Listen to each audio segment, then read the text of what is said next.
እኔ የኦርቶዶክስ 32 ዓመት ሰንበት ትምህርት ቤት ዘማሪ ነበርኩና በድንገት ነው እግዚአብሔር ማንም ደፍሮ ወንጌል የሚሰብከኝም አልነበረም። ከነትዝታው ከነዘርፌ ጋር ያገለገልኩ አገልጋይ አገኘኝ። በቃ ባገኘኝ መንገድ አገኘኝ። ማንም አልሰበከኝም ወንጌል። ኢየሱስ ጌታ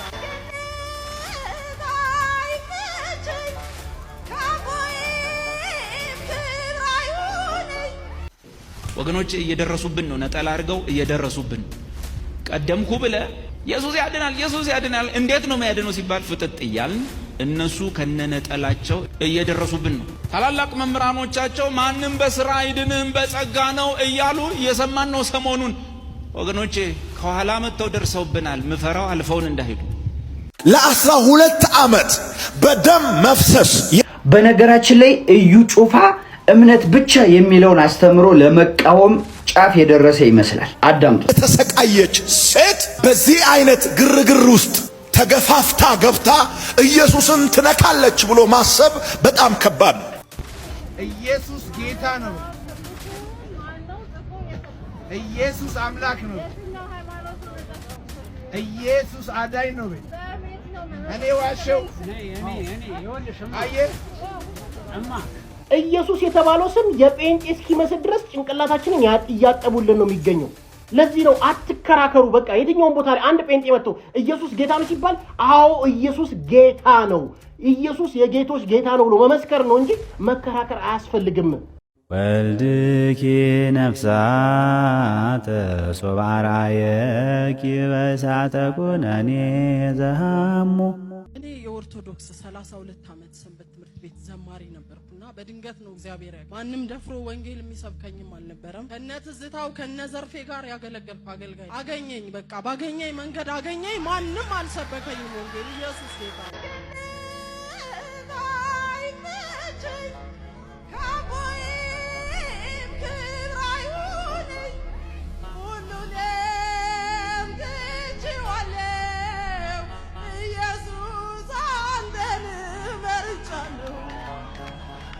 ሰይጣን ዲያብሎስ ራሱ በነገራችን ላይ መልአክ ነበረ። እንደውም አንቺ እንደው እንኳን አይደለም 25 ዓመት ይቅርና 25 ቀን ራሱ ዘማሪዎች አትመስይም እኮ ጭራሽ። በነገራችን ላይ ቅድም እንዳልኩት ሰይጣን ዲያብሎስ ራሱ መልአክ የነበረ አሁን ላይ ከክብሩ የተዋረደ ወራዳ የሆነ በነ ሚካኤል 1000 ዓመት የተዘጋበት የተዋረደ መልአክ ሆነ ማለት ነው። ስለዚህ እቺ ሴትዮ እንደምትለው 25 ዓመት ዘማሪ ነበርኩኝ ከነትዝታው ከነበጋሻው ከነዘርፌ ጋር አለች።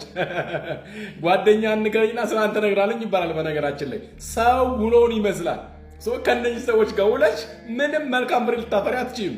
ይሄ ኦብቪየስሊ የታወቀ ነገር ስለሆነ ማለት ነው። ሲቀጥል ደግሞ አንቺ ዘማሪ አትመስይም እንዳልኩት ድምጽሽ እንዴት ነው? ድምጽሽ ራሱ ጆሮ ይሰቀጥጣል እኮ።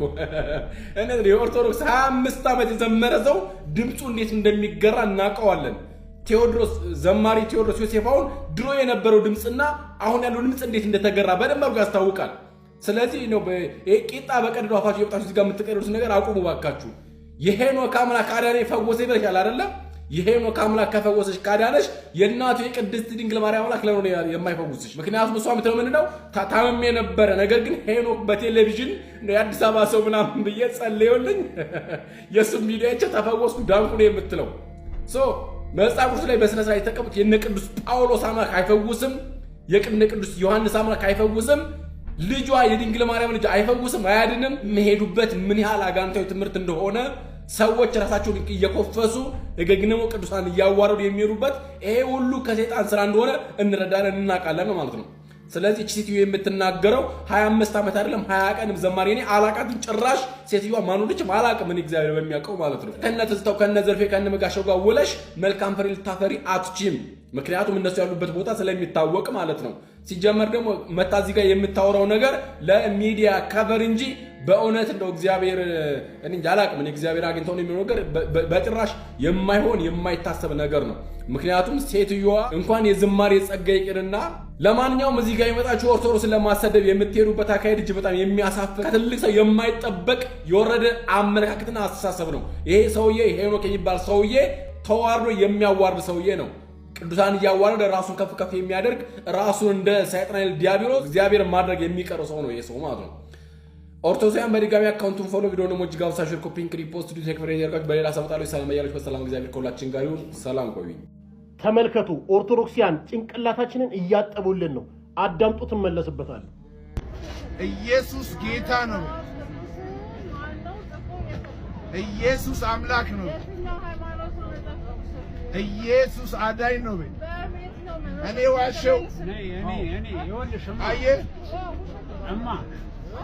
እሺ፣ እሷ ደግሞ እኔን ኢየሱስን በየትኛውም የጌትነት የክብር የስልጣን የአምላክነት ደረጃ በል ትበለኝና እኔ ካላልኩ በእናንተ ፊት አሰተኛለሁ። ኢየሱስ የተባለው ስም የጴንጤ እስኪመስል ድረስ ጭንቅላታችንን እያጠቡልን ነው የሚገኘው። አሁን እህታችን ኢየሱስ ጌታ ነው ሲልሽ፣ አዎ የኔ የኢትዮጵያ ኦርቶዶክስ ተዋሕዶ ቤተክርስቲያን ያስተማረችኝ ኢየሱስ ጌታ እንደሆነ ነው። ስጋውን ቆርሶ ደሙን አፍሶ በመስቀል ላይ ተሰቅሎ ከድንግል ማርያም ተወልዶ እንዳዳነኝና ብቸኛው የአብ ልጅ ከድኅረ ዓለም ደግሞ የቅድስት ድንግል ማርያም ልጅ የሆነው ኢየሱስ ክርስቶስ መድኃኒቴ ነው፣ ጌታዬ ነው፣ የቤተ ክርስቲያኔ ራስ ነው፣ ያለሱ ሕይወት የለኝም፣ ሁሉም በእርሱ ሆኗል ብለሽ መመስከር ነው የሚገባሽ እንጂ ጭራሽ ከሱ ጋር መመከራከርሽ ቁጥር ሪከርድ ይደረጋል። ተመልከቱ። ኦርቶዶክስ ተዋሕዶ ቤተክርስቲያን ኢየሱስን አሰብክን በማለት ቪዲዮ ይሰራሉ። በርካቶችን እናጣቸዋለን። ለዚህ ነው አትከራከሩ። በቃ የትኛውን ቦታ ላይ አንድ ጴንጤ መጥቶ ኢየሱስ ጌታ ነው ሲባል አዎ ኢየሱስ ጌታ ነው፣ ኢየሱስ የጌቶች ጌታ ነው ብሎ መመስከር ነው እንጂ መከራከር አያስፈልግም። ነቀ ይገባል። ኦርቶዶክሳውያን ወንጌልን ስበኩ። ሮሜ ምዕራፍ 10 ከቁጥር 9 ላይ ኢየሱስ ጌታ እንደሆነ በልብ ብታምን በአፍ ብትመሰክር ትድናለን የሚለው።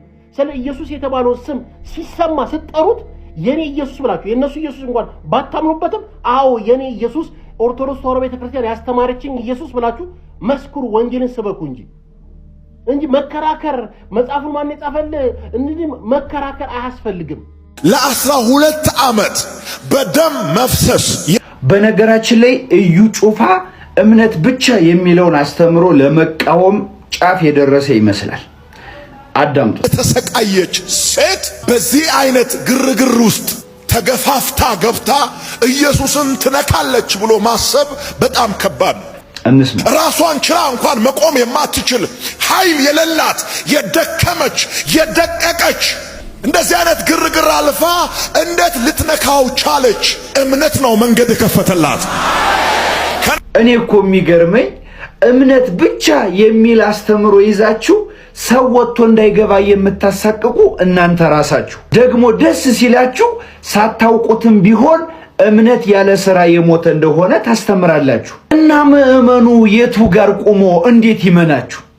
አሁን የሰውዬ 12 ዓመት ደም እየፈሰሳት ስለነበረች ሴት በማመኗ ብቻ እንዳልተፈወሰች እንዲህ ሲል ተናግሯል። መቼስ ልቧ በፈጣሪ ቢያምንም እንኳን ፍጹም ስላመንኩኝ ብቻ እድናለሁ ብላ አልተቀመጠችም። እጆቿን አጣጥፋ የጌታዋን ቀሚስ ሄዳ ነካች እንጂ ለመዳን ተጣድፋ። እናም ይቺ ሴት 12 ዓመት ከሚፈሳት ደሟ በሁለት ነገር ብቻ ዳነች በቀጥታ። አንድም ጌታን አምና፣ አንድም ስራ ሰርታ። አዎ ኃጢአት አይሻገር። እንዴት እንደ ካባ ወልቆ ነው የሚቀረጽ። በነገራችን ላይ እዚህ ዋልድባ ገዳም በጣም ብዙ አይነት በሽታ አለ። ሰው በዚህ በሽታ ሲያዝ ሲማቅቅ ሲሞት እንደ ደስታ እንደ ጽድቅ። ክርስቲያኖች እንደሰማችሁት ነው። ፕሊዝ ቲክቶክ ቪዲዮን እያዘብኝ ስለሆነ ይሄንን ቪዲዮ 5 ጊዜ አካውንቴ ላይ ገብታችሁ ኮፒ ሊንክ አድርጉልኝ። በደም አደራ ነው ብላችሁ እስቲ ቅዱስ ጳውሎስ በዚህ በዕብራውያን መልእክቱ ምዕራፍ 11 ከቁጥር 37 እስከ 38 ገብታችሁ አንብቡት። እኔ ትንሽ ኃይለ ቃሉን ልበላችሁ። ከ17 እንዲላል በድንጋይ ተወግረው ሞቱ፣ ተፈተኑ፣ በመጋዝም ተሰነጠቁ፣ በሰይፍም ተገደሉ፣ ሞቱ። ሁሉን እያጡ መከራን እየተቀበሉ እየተጨነቁ በበግና በፍየል ሊጦም ለብሰው ዞሩ፣ ዓለም አልተገባቸውምና በምድረ በዳም በተራራም በዋሻም በምድረ ጉድጓድም ተቅበዘበዙ። ቅዱስ ጳውሎስን ይሄንን የሚነግረን በብሉይ ኪዳን ያሉ አባቶቻችን ታሪክ በቂ ከበቂ በላይ የሆነ ማስረጃ ነው። የነ ሄኖክን የነ ኤልሳን የነ ኤልያስን ታሪክ ማወቅ ብቻ በቂ ነው። ገዳማውያን አባቶች እንግዲህ ሀብት ንብረታቸውን ቤተሰባቸውን ሁሉን ጥሎ ነው እግዚአብሔርን ለማገልገል ወደ ገዳም የሚመንኑት። ታዲያ ይሄ ሁሉ መከራ የሚደርስባቸው ስለማን ነው? ስለ ክርስቶስ። ይህንን ሁሉ ሀብት ንብረት ጥለው ማንን የተከተሉት? እግዚአብሔርን። መጥምቀ መለኮት ቅዱስ ዮሐንስ በሉቃስ ወንጌል ምዕራፍ 1 ከቁጥር 80 እናት አባቱ ቤት እንዳልኖረ እንዲሁም በረሃ ላይ እንደኖረ መጽሐፍ ቅዱስ በግልጽ ይነግረናልና እንደዚህ በገዳማውያን አባቶች ላይ ለሚዘብቱ ሰዎች እግዚአብሔር አምላክ ልቦና ይስጣቸው። ወገኖች እየደረሱብን ነው፣ ነጠላ አድርገው እየደረሱብን። ቀደምኩ ብለ ኢየሱስ ያድናል ኢየሱስ ያድናል እንዴት ነው የሚያድነው ሲባል ፍጥጥ እያልን እነሱ ከነነጠላቸው እየደረሱብን ነው። መዳን በሌላ የለም እያሉ ነው ነጠላ አድርገው። ያ ብቻ አይደለም ድኛለው በስራዬ ሳይሆን በጸጋው ድኛለው ይላል ዲያቆኑ እያለልን ነው። ታላላቅ መምህራኖቻቸው ማንም በስራ አይድንም በጸጋ ነው እያሉ እየሰማን ነው ሰሞኑን። ወገኖቼ ከኋላ መጥተው ደርሰውብናል። ምፈራው አልፈውን እንዳይሄዱ እኛ እዚሁ ቆመን ኮት እንዳረግን እንደፈረዝን ምናምን ሃሌሉያ ማንዱና ማክራባሳሽ ለባዳም ያለ እነሱ ትር ብለው ሄደው ወገኔ ነገ ባዶ ቸርቾች ህዝቡ ሁሉ እንደ ኢየሱስ ካዳነማ ዘው አይሻለኝም እንዳይል።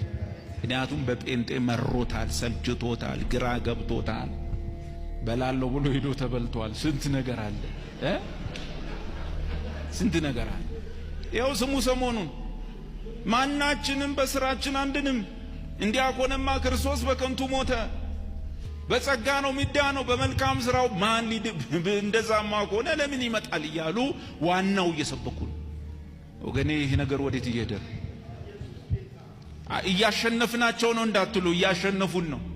ለምን ሲባል ጴንጤው እችን መናገር እየፈራ ነው። በጸጋ ድና ውድ ክርስቲያኖች የጌታችን የመድኃኒታችን ኢየሱስ ክርስቶስ ሰላም ከሁላችን ጋር ይሁን። ይሄ ቪዲዮ እንግዲህ እንደሰማነው ነጭ የለበሱ ከኋላ ተነስቶ ደርሶብናልና ዋናውን እየሰበኩ ነው የሚል ሐሳብ ያነሳልና በተለይ ደግሞ ከቅርብ ጊዜ ወዲህ መምህራኖቻቸው ዋናውን እየሰበኩ ነው የሚል ነገር ያነሳልና እስቲ እንደ እግዚአብሔር መልካም ፍቃድ ኦርቶዶክስ ተዋህዶ ማንን ነው የምትሰብከው ማንን ነው የምታመልከው የሚለውን እናያለን። ነጠላ ለብሶ የሚል ሐሳብ ተነስቷል። ነጠላ ነጭ መልበሳችን መጽሐፍ ቅዱሳዊ ነው። እዚህ ደግሞ ማስረጃ ዮሐንስ ወንጌል ምዕራፍ 20 ቁጥር 12 ላይ እንዲላል ሁለት መላእክትም ነጭ ለብሰው ይላልና ነጭ መልበሳችን መጽሐፍ ቅዱሳዊ ነው። መላእክትን አብነት አድርገን ነው። በመቀጠልም በሐዋርያት ሥራ ምዕራፍ 1 ቁጥር 10 ላይ እርሱም ሲሄድ ወደ ሰማይ ትኩር ብሎ ሲመለከቱ ሳሉ እነሆ ነጭ የለበሱ ሁለት ሰዎች ይላልና ነጭ መልበሳችን መጽሐፍ ቅዱሳዊ ነው። በመቀጠል ዋናውን እየሰበኩ ነው ይላልና ኦርቶዶክስ ተዋህዶ ዋናውን መስበክ የጀመረችው ከመቼ ጀምሮ ከተባለ ከጥንት ጀምሮ ነው ዋናውን ስታስተምር ስትሰብክ የነበረው የሚለውን በደንብ ልናውቅ ይገባል። ይሄንን ደግሞ መሰረታችን ምንድነው ካልን መጽሐፍ ቅዱስ ነው። መጽሐፍ ቅዱስን ደግሞ መሰረት አድርጎ የተሰራው ስርዓተ አምልኳችን ቅዳሴያችንን መውሰድ እንችላለን። ኦርቶዶክስ የምትሰብከው ኦርቶዶክስ የምታመልከው ዋናው ነው። ዋናው የተባለው ማን ነው ካልን እግዚአብሔር ነው። እግዚአብሔር ደግሞ አብ፣ ወልድ፣ መንፈስ ቅዱስ ነው። ለዚህ ነው እንግዲህ በቅዳሴያችን ላይ እንዲህ የሚል ጸሎት እናገኛለን። ምን ብለን ነው ዋናውን የምናመልከው ካልን ካህኑ አሐዱ አብ ቅዱስ፣ አሐዱ ወልድ ቅዱስ፣ አሐዱ ውእቱ መንፈስ ቅዱስ ሲል ያችሁ ማንን ዋናውን ማለት ነው። አንዱ አብ ቅዱስ ነው፣ አንዱ ወልድ ቅዱስ ነው፣ አንዱ መንፈስ ቅዱስ ቅዱስ ነው ሲል እኛ ደግሞ እውነት ነው እንላለን። ምን እያልን ዋናውን እያነሳን ዋናው ለኛ ማን ነው? እግዚአብሔር ነው። መቼ ነው የጀመርነው? በጥንት።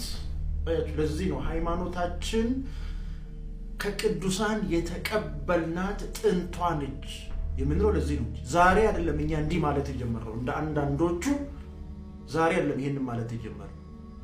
አንዱ እውነት ነው፣ አንዱ አብ ቅዱስ ነው፣ አንዱ ወልድ እውነት ቅዱስ ነው፣ አንዱ ወልድ መንፈስ ቅዱስ እውነት ምንድነው? ቅዱስ ነው እንላለን። ማን? እኛ ኦርቶዶክስ ተዋህዶ ማለት ነው። ይሄንን ዛሬ ነው የጀመርነው አይደለም።